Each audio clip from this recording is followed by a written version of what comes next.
কুলুর রুহি মিন আমরি রাব্বি। রু আল্লাহর আদেশ, আমর।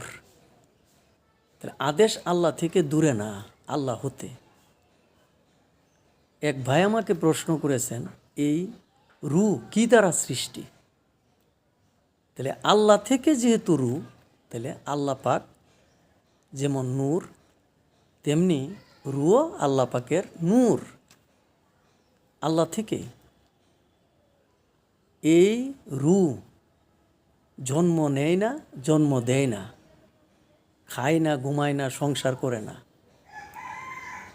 তাহলে রু আল্লাহর তরফ থেকে নাজিল হয়। কখন?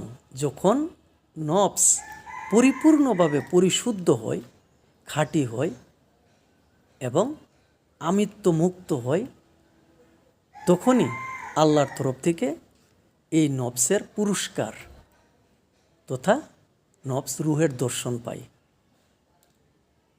এই নফসের সামনেই রু নাজিল হয়।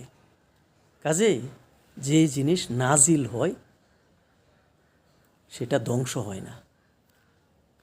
তাহলে রুহের কোনো ধ্বংস নাই। রু অবিনশ্বর। রু আল্লাহর আদেশ, আল্লাহর আমর।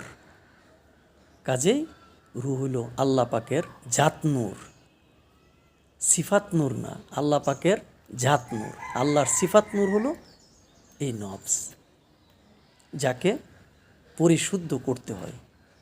কিন্তু রুকে কোনো শুদ্ধ করার কিছু নাই। তাহলে রুহের মৃত্যুও নাই, রুহের জন্য কোনো দোয়া দুরুস এসব করতে হয় না। ধন্যবাদ।